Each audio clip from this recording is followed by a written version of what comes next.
Welcome to Report Cards for Lost Caverns of Ixalan, Part 2. I'm Gabe from Unsolicited Designs. In this video, I'm going to finish reviewing every mythic rare from the Lost Caverns of Ixalan. I'm going to be giving them a letter grade based on how mythic I feel the card is. That's going to be based on how exciting and unique the card is, the strategies and deck building opportunities it provides, and overall how powerful the card is. And I don't just mean a hodgepodge of text, but something that's really cohesive and goes above and beyond a typical rare. As usual, I won't be taking into consideration balance for limited formats or other constructed environments like standard or modern. I am but a humble commander player, so I'll be evaluating everything from that frame of mind. I have no design training or experience, obviously, and I appreciate all the hard work and effort everyone from Wizards of the Coast puts into designing these cards. My ideas are merely standing on their shoulders. Hopefully you enjoy hearing my opinions on these cards, and maybe you'll get a better appreciation for their designs. And maybe it'll spark some of your own creativity to brew some new decks. And I hope to earn a like and subscribe from you by the end of this video. Without further ado, on to Part 2 of the review. Oh man, that's terrible. We pick up where we left off at the end of Part 1 with the final god in the cycle, Ojer, Deepest Foundation. For 2 white and 4 generic, you get a 6/6 legendary god with vigilance. If one or more creature tokens would be created under your control, 3 times that many tokens are created instead. When Ojer dies, return to the battlefield transformed under its owner's control. The reverse side is Temple of Civilization, a land that taps for 1 white. It also has, for 1 white and 2 generic, tap and transform Temple of Civilization. Activate only if you attacked with 3 or more creatures this turn, and only as a sorcery. This is certainly a very powerful design, as you might expect whenever the word triple appears on a card. I'm very pleased that this is limited to creature tokens and not just any token in general, as there really are a large number of token doublers starting to appear. Because this occupies a different and more narrow space, affecting only creature tokens, I think it's fair that this card takes things to the next level by tripling the number of tokens created. And having a 6 mana value doesn't hurt that either. What I'm not really a fan of with this card is its 6 power. Overall, I would say that stat line is fair for the mana value that you're paying, but let's be honest, you're playing this card so you can triple your creature tokens. Why should you have a 6 power vigilant attacker to go on top of that? My preference is, with designs like this, to focus on what the card is doing and not allow combat to overshadow that. This is definitely a very passable and exciting design, but I feel like all of the god cards could be a little more cohesive and unified thematically. With that in mind, and because I'm not a huge fan of the 6 power on this card, I want to take an opportunity to redesign this card and make it better in line with my vision for the other god cards in the cycle. And for those reasons, I'm going to give it a C. Now we arrive at our Planeswalker for the set, Quintorius Kand. For 1 red, 1 white, and 3 generic, you get a legendary Planeswalker Quintorius with 4 starting loyalty. Quintorius has a passive ability that says, whenever you cast a spell from exile, it deals 2 damage to each opponent and you gain 2 life. For +1 loyalty, create a 3/2 red and white spirit creature token. -3 loyalty, discover 4. Discover meaning reveal cards from the top of your library and to reveal a non-land card with mana value 4 or less. You can cast that card without paying its mana cost, or you can put that card into your hand and the rest on the bottom of your library in a random order. And for -6 loyalty, exile any number of target cards from your graveyard. Add red mana for each card exiled this way. You may play those cards this turn. So let's evaluate the loyalty abilities first. A plus loyalty to create a token I think is incredibly valuable. It plays great defense by giving you a chump blocker for Quintorius each turn, and one that reasonably can trade with most creatures your opponents might attack with. Additionally, it can act as an offensive weapon since if your opponent isn't removing those tokens, you're slowly generating an army turn after turn. The -3 loyalty ability is also pretty exciting, as casting spells for free usually is. I think in competitive formats it might be pretty strong, though I think spending turns casting a 5 mana Planeswalker usually isn't where you want to be. Though I have seen some decks that chain one Discover card into another, which, surprise, surprise. Overall, I don't like the fixed value of Discover 4. I would have liked to see a creative way to increase or decrease that value maybe, since really the ceiling of what you might hit is, overall, I would say kind of low. Though I understand reducing that any lower and you increase the consistency of what you might discover, and that might lead to some sort of degenerate combos. And since you're casting spells for free anyways, I really can't complain too much. So maybe it's for the best. The ultimate -6 loyalty ability looks like it could be incredibly explosive. I would have liked to have seen his other abilities somehow facilitate stocking your graveyard with cards, but really since you shouldn't be playing Planeswalkers based on their ultimate, I wouldn't count that as too big of a strike against Quintorius. Generally with Planeswalkers, I prefer to get them into position where they can use their ultimate ability and still survive. Obviously, that's much easier said than done, especially in a multiplayer format. But when it comes to Quintorius, you're really going to want him to stick around after you activate the -6 loyalty. Every spell you exile essentially discounts itself by 1 red mana, and you get a red mana off each land you exile as well, not to mention getting to play one for free if you haven't already made your land drop this turn. Imagine a scenario where you exile 3 lands and 5 spells from your graveyard. You play a land from exile, bringing your land count up to 8, since it should be turn 8 to have the correct amount of loyalty on Quintorius, which means you'll have 16 mana available, 8 from your lands and 8 from the red mana from his ultimate ability. If you can use all that mana to cast all 5 spells from exile, not only will you get a massive turn, but then factoring in Quintorius' passive, you'll have dealt 10 damage to each opponent, 30 total damage, and netted yourself 10 life in the process. I really love this passive. It can apply some nice incidental pressure, as well as give you some nice incidental life gain. Quintorius by himself doesn't take huge advantage of that passive, aside from his ultimate ability, but if you design your deck with him in mind, he can turn into a veritable lightning helix machine gun. So I definitely like each element of this card. I'm not sure how cohesive they are together, but as I said, individually, I think they're pretty exciting and fun.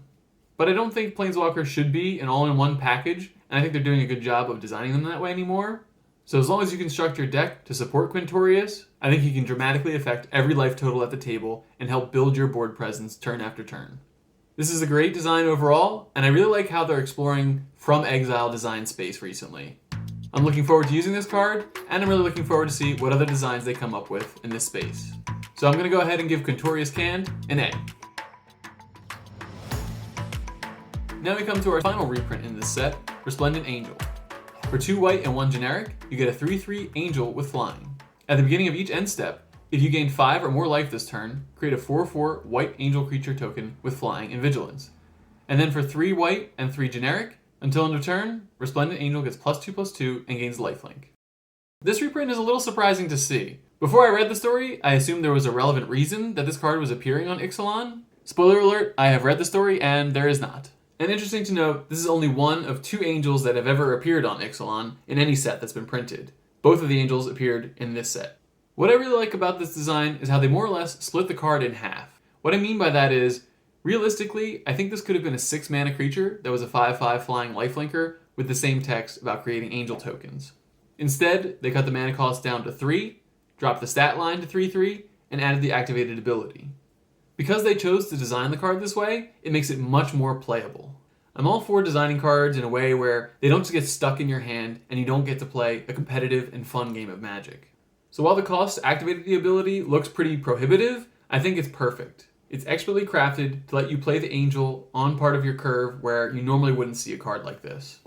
Plus, the ability cost doesn't matter as long as you can find some other ways to gain life, and that's really not that much to ask.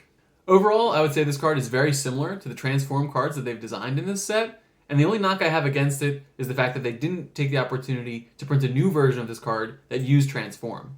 I love this design, I think it's clever and subtle, and it allows players to play the game without having expensive cards jammed up in their hands. I applaud this type of design wherever I see it, and I have to give it an A. Next is Saheeli, the Sun's Brilliance. For 1 blue and 1 red, you get a 2/2 legendary human artificer creature. Saheeli says, for 1 blue and 1 red, tap it to create a token that's a copy of another target artifact or creature you control, except it's an artifact in addition to its other types.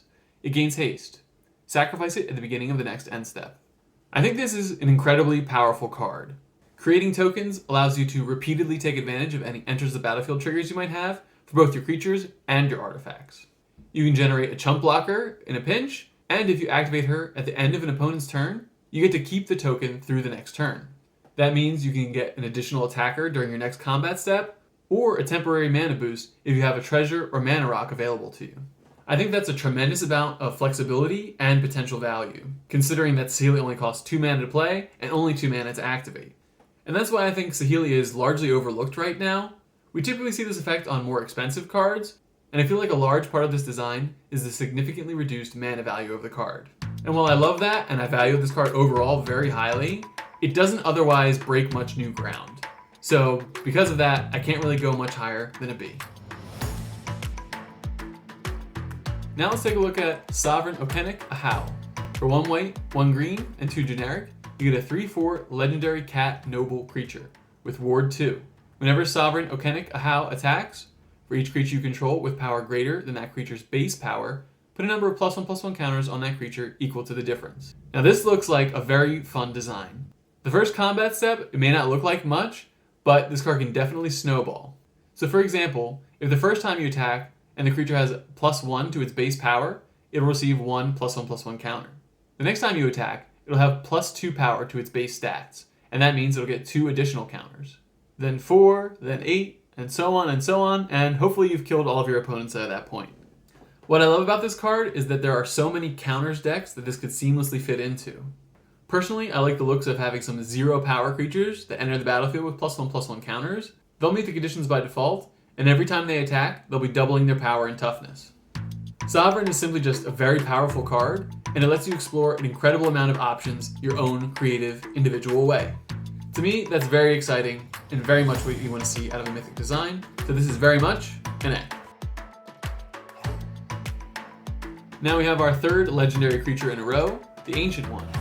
For 1 black and 1 blue, you get an 8/8 legendary spirit god creature that has Descend 8. The Ancient One can't attack or block unless there are 8 or more permanent cards in your graveyard. And then, for 1 blue, 1 black, and 2 generic, you can draw a card, then discard a card. When you discard a card this way, target player mills cards equal to its mana value. I appreciate the designers pushing the envelope, and I think that's something that has to happen here and there to really keep Magic fresh and exciting. With this card, they were looking to see how big they could make the creature, how little mana it could cost, and how high the hurdle had to be in order to turn on its attacking and blocking potential.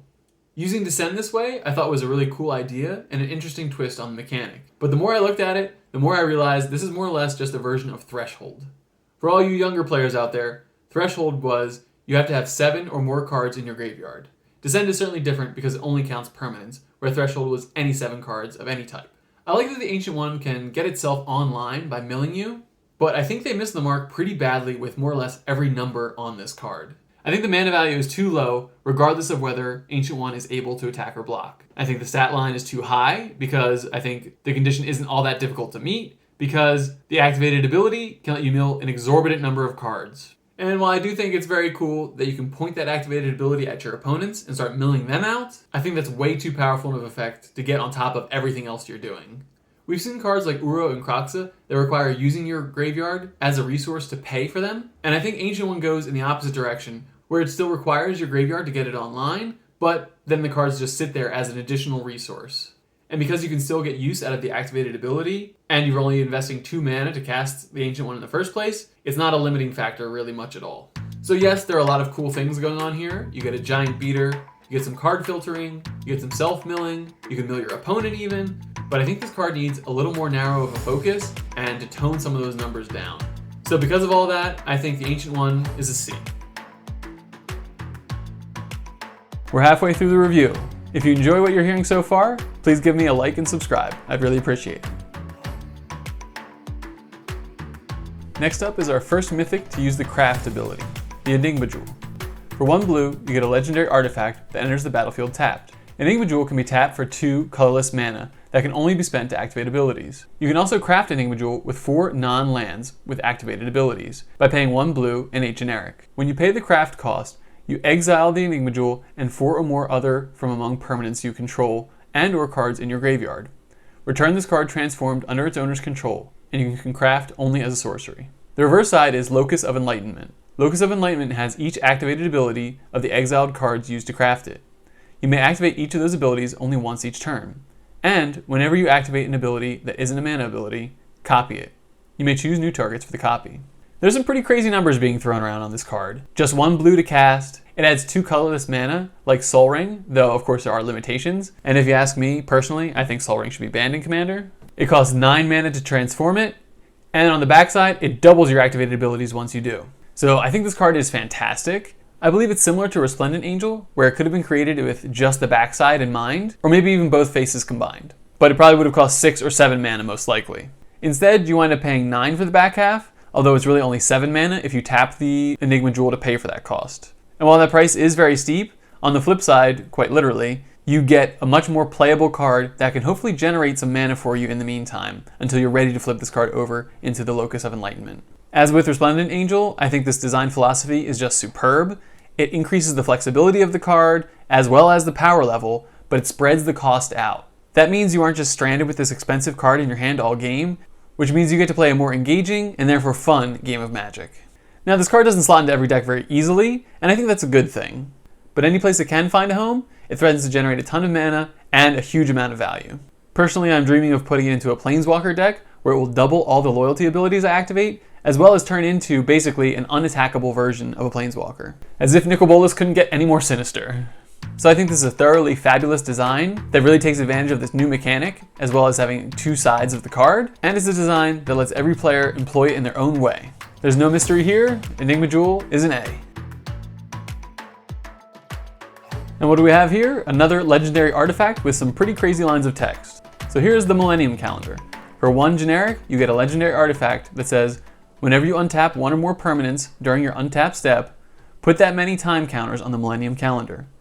Then for 2 generic and tap it, double the number of time counters on the Millennium Calendar. Finally, when there are 1,000 or more time counters on the Millennium Calendar, sacrifice it and each opponent loses 1,000 life. So I'm going to go out on a limb and say that 1,000 is the largest number to ever appear on a Magic card. Off the top of my head, I can think of 99 additional creatures on a 100-handed one, gaining 100 life on a Johnny Mentor of Heroes, and 200 cards in your library on Battle of Wits. Now, I'll readily admit I'm not a huge fan of win the game cards. I agree that they should exist, but I feel like whenever they meet their criteria, the game just kind of ends more or less abruptly. Of course, I also hate infinite combos, so I'm a little biased in that sense. But as far as win the game cards go, I do like this one a lot. It's cheap and easy to use, it's colorless, so it's available to any deck that you like, and there are no crazy or counterintuitive deck building limitations, since basically every single deck you use is going to want to untap some permanents, even if it's just your lands. And seeing as there are plenty of decks and cards out there that like to use counters, I can see this finding plenty of homes. And I like the Mayan calendar flavor a lot too. So while it's not my favorite card type, I think the Millennium Calendar has a lot going for it, and I'm going to give it an A. Next up, we have the Mycotyrant. For 1 green, 1 black, and 1 generic, you get a star legendary Elder Fungus creature with Trample. The Mycotyrant's power and toughness are each equal to the number of creatures you control that are fungi and or saprolings. Additionally, at the beginning of your end step, create X 1/1 black fungus creature tokens with this creature can't block, where X is the number of times you descended this turn. You descend each time a permanent card is put into your graveyard from anywhere. On my first read, I felt this card was a little bit too restrictive. Yes, scaling stats are definitely very cool, and Trample is a perfect complement to that, but it has the limitation of counting fungi and saprolings only. And sure, it could be a very large amount of them since you get to descend X, but this too is limited because it's only permanent cards. Tokens do not count. Another limitation is it only counts descending on your turn, not your opponent's turns. Furthermore, the tokens are limited because they can't block, though I agree that's probably a good balancing limitation for this card. But considering all those limitations, I think the mana value on the Mycotyrant is very fair. Another reason my initial estimation of this card was so low is because I was really only considering sacrificing creature cards as part of the deck building strategy for the Mycotyrant, and turning them into 1/1s that can't block seemed like a pretty lateral move at best. But as I thought about it further, I realized that Descend can be activated not just by sacrificing things, but by putting permanent cards into your graveyard from anywhere. The real power of this card isn't in sacrificing permanents, it's milling them. So if you're able to mill 3 permanent cards, for example, you'll descend 3 times and get 3 fungus tokens. That is a much more powerful strategy and way easier to do than sacrificing permanent cards. Of course, you could do both and just mill permanent cards that can sacrifice themselves. So considering the Mycotyrant in this light, I think being able to descend only on your own turn makes a lot more sense. Because milling cards at instant speed is pretty easy, and you could rapidly transform your Mycotyrant into a 10/10 and have an army of 1/1 fungi at your disposal. So the Mycotyrant has tremendous potential to go both tall and wide. It also leaves lots of options open with how you choose to enable it, and what you choose to do with a ton of tokens that you're creating. Or you could just gather up all of your sapling cards from Fallen Empires and call it a day. All of these realizations have gotten me newly excited about this card, and where my initial valuation was somewhere between a C and a B, I can confidently give this card an A. Now let's take a look at the Skullspore Nexus. For 2 green and 6 generic mana, you get a legendary artifact that says, this spell costs X less to cast, where X is the greatest power among creatures you control. Whenever 1 or more non-token creatures you control die, create a green fungus dinosaur creature token with base power and toughness, each equal to the total power of those creatures. Then, for 2 generic, you can tap the Skullspore Nexus to double target creature's power until end of turn. Great Henge, is that you? Aside from being an expensive legendary artifact with cost reduction, this card can cause some seriously explosive headaches for your opponent. While Great Henge was more or less a chain reaction, where casting one creature could just lead to drawing more, Skullspore Nexus can make lots of little non-token creatures balloon upwards into one much larger threat. And virtually any large individual threat that your opponents remove just comes right back. Not to mention you can double its power in response to the creature dying. So with Nexus out, you become incredibly resilient to board wipes, since all of your non-token creatures will just turn into one gigantic blob. And your opponents will likely have no defenses, so they're going to be taking one on the chin. Interestingly, if you can find a way to give your new token haste, whenever you wrath the board, it essentially will clear a path for your new fungus dinosaur. Nexus looks very exciting in a deck that wants to sacrifice its own creatures as well, since any non-token creatures you sacrifice gets replaced with a creature token that you can sacrifice again. Of course, you don't really have to concern yourself with all the tricky options that Skullspore Nexus provides. Playing gigantic tramplers and just doubling their power is a good option too. I also want to quickly mention how I appreciate that this card doubles only the power of the creature and not the toughness. Affecting the toughness would have added an extra layer of difficulty in dealing with this card for your opponents. And since it already provides a large enough threat as it is, it may as well allow for the opportunity to trade with your creatures in combat. So I like the balance and compromise built into this card. The Skullspore Nexus is a phenomenal combination of power, interesting applications, and tactful design. And for those reasons, I'm going to give it an A. And our final card for today is Vito, Fanatic of Aclazotz. For 1 black, 1 white, and 2 generic, you get a 4/4 legendary vampire demon with flying. Vito says, whenever you sacrifice another permanent, you gain 2 life if this is the first time this ability has resolved this turn. If it's the second time, each opponent loses 2 life. If it's the third time, create a 4/3 white and black vampire demon creature token with flying. This is another one of those cards that didn't impress me quite as much on my first read through. In my mind, I was sacrificing creatures, and the payoff really just wasn't worth it. Gaining 2 life, draining 2 life, a 4/3 demon, that does look pretty good. But spending 3 creatures a turn to achieve that, it's hard to say how much of an upgrade that is. But once I started giving it some more serious thought, I realized there are plenty of other permanents available to sacrifice. Treasures, clues, blood, even land. Once you start exploring those opportunities, I think the power of Vito really opens up. Another thing to really like about this card is how it doesn't limit this ability to your turn only. Of course, it looks incredibly challenging to generate 12 permanents to sacrifice for every turn cycle, but it does allow you to dream of sacrificing 3 permanents during each player's turn for a net total of 8 life drained, 8 life gained, and 4 4/3 vampires. I'm still not sold on the idea of this juice being worth the squeeze, but I could easily see Vito being a cog in any Aristocrats themed deck. And one last interesting note about this design, flying vampire tokens are essentially 2/2s, flying demon tokens are more or less 5/5s, and if you add them together, you get a 7/7. And if you divide that token in half, you get a 3.5. So the resulting token is rounded up for power and down for toughness. Is that how they actually determine this stat line? I have no idea, but it's something I noticed and the math seems to check out. So overall, an interesting design that looks like a fun puzzle for players to solve. It doesn't do a whole lot to wow me, but I do think this card does have enough going for it, and I do think the 4/3 flyers are probably more powerful than I'm giving them credit for. Maybe some time playing with this card will change my mind, but for now, I'm going to give it a B. And that will do it. Every mythic rare from the Lost Caverns of Ixalan. What do you think of my grades? Did you notice something about any of these designs that you didn't appreciate before? I want to thank you so much for watching. I hope you enjoyed my opinions, and I hope I earned a like and subscribe from you. I'd also love for you to check back in next week, where in my videos, I redesign any mythic rare that I graded a C or lower. So be sure you've watched part 1, and be sure to follow me on X at unsolicitedmtg for updates and more.